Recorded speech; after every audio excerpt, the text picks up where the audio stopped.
friends, thank you very much for being here today. We've come together to celebrate the life of our friend, colleague, and mentor, Rosanna Cappellato. Rosanna was a passionate steward of our natural world, and she brought that devotion to our campus each and every day. She was also a leader at Rhodes, helping to build the Environmental Studies and Sciences program from the ground up, and always seeking to create new opportunities for students to learn about and participate in environmental issues. When she took students to Namibia, they came home transformed. More than one has told me that the trip changed their lives.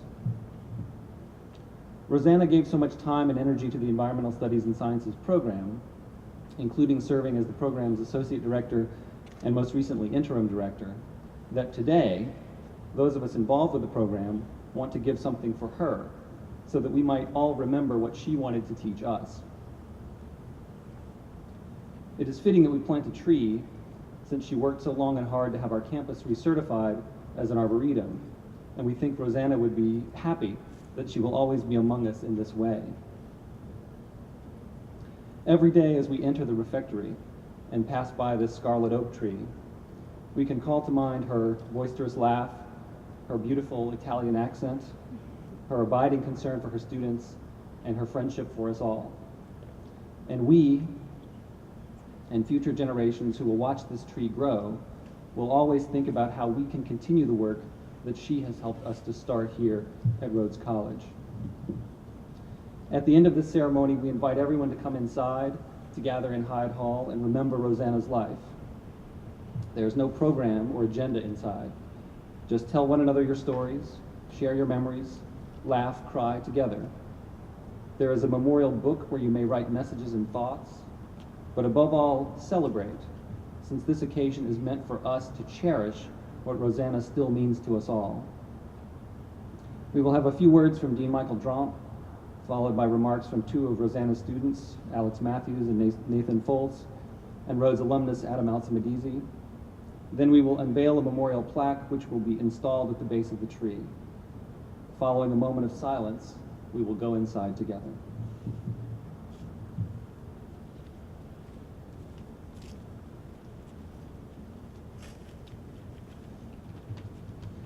Well, I'm glad we could come together on this afternoon to commemorate our colleague, teacher, and friend, Dr. Rosanna Cappellato. Her loss has certainly touched us all. We will certainly miss many of her qualities that Professor Jackson has already alluded to. Her enthusiasm, her tremendous commitment to what she taught, her scrupulous honesty, and her smile. I think for me, one of my favorite stories memories I should say, of Rosanna was one day she paid me a nice compliment. And I said, "Oh, you're very nice." And she said, "I don't say it because it's nice. I say it because it's true." And that made me feel even better that she had said that. But it was also so Rosanna to say, "I'm not being nice, I'm being honest." And she was scrupulously honest, as I said. You know, I think we all rue the suddenness, the premature nature of her loss, her passing. But as Professor Jackson has already said, there's a lot for us to celebrate. We appreciate all the things that she has achieved for us. Her role in the environmental sciences and studies, her role in biology, her ability to inspire students to do their best work and change their lives, both at Rhodes and in Africa. Her stewardship in environmental studies and also the Rhodes Arboretum. Her success in so many things that she did for us and for our community, I think are things that will indeed be long-lasting, and also that we'll be reminded of by this tree and the commemorative plaque. These are gifts that she has given us that will continue to contribute to our lives for many, many years to come. It's not often that we lose a colleague in this way, and every time that this does happen, it feels particularly painful. But I hope we can find comfort in the fact that today we celebrate a powerfully productive life, a life that was well lived and truly devoted to the betterment of our community and to our planet.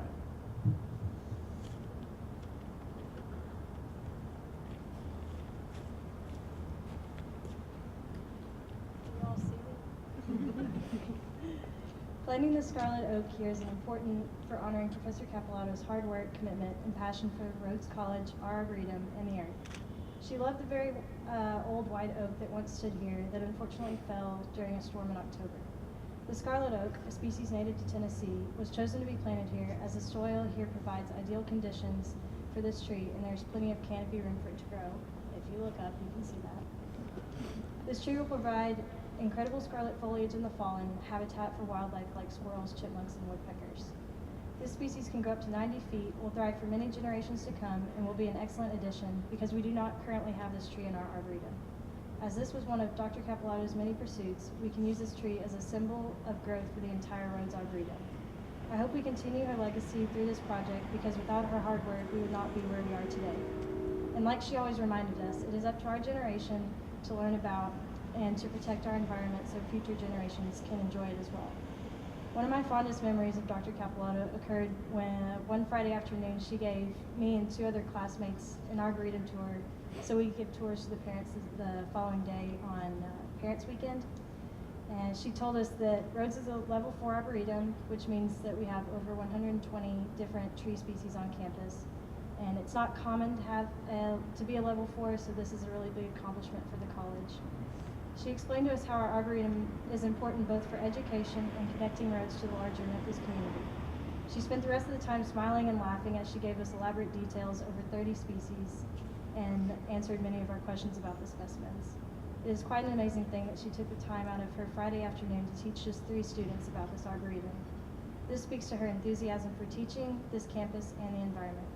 This tree will be a symbol of her passion and dedication and will be just one example of how large of an impact she left to the environment and to our Rhodes community.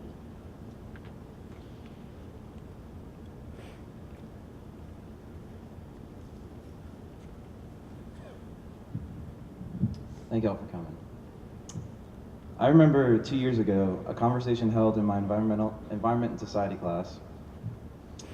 The details are fuzzy now, but the subject was simple living. What does it mean to live simply? What would a person living a simple life look like? I was trying to argue that it is impossible to say, that it is not an outward but rather an inward simplicity and centeredness that matters most.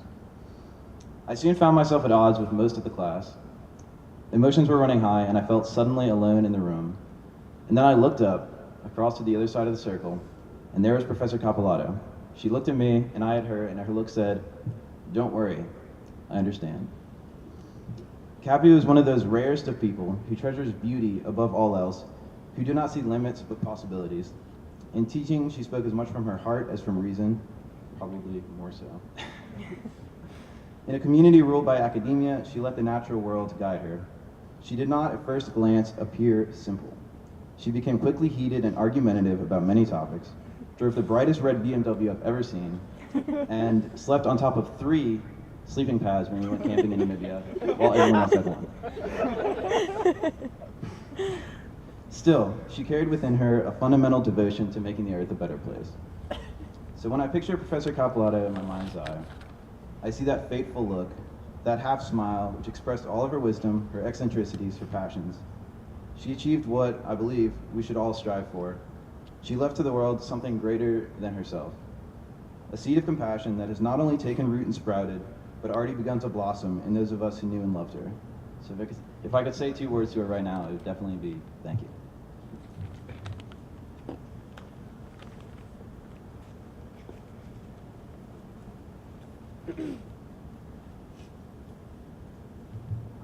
A few days after RC's death, I found this poem that I sent along to a few friends who also found peace in the wonderful words in this work by Maya Angelou. It's called When a Great Tree Falls. When great trees fall, rocks on distant hills shudder. Lions hunker down, and tall grasses, and even elephants lumber after safety. When great trees fall in forests, small things recoil into silence, their senses eroded beyond fear. When great souls die, the air around us becomes light, rare, and sterile. We breathe briefly, our eyes briefly, see with a hurtful clarity.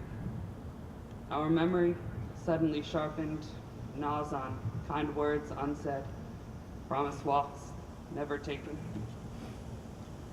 Great souls die, and our reality bound to them takes leave of us. Our souls, dependent on their nurture, now shrink, wizened. Our minds, formed and informed by their radiance, fall away. We are not so much maddened as reduced to the ignorance of dark, cold caves. And when great souls die, after a period, peace blooms, slowly and always, irregularly. Spaces fill with a kind of soothing electric vibration. Our senses restored, never to be the same, whisper to us, they existed, they existed. We can be and be better, for they existed. Thank you.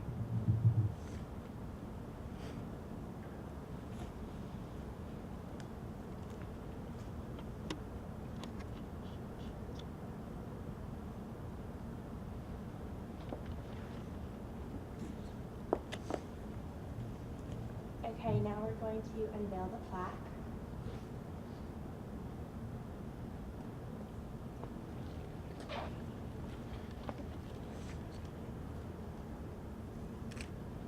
It says, in memory of Rosanna Cappellato, a passionate professor, colleague, and friend, whose enthusiasm for the natural world inspired us all to view the environment as both a living laboratory and a home.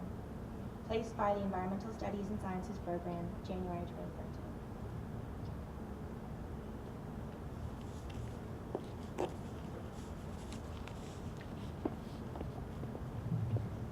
Let us all now observe a brief moment of silence before we go inside.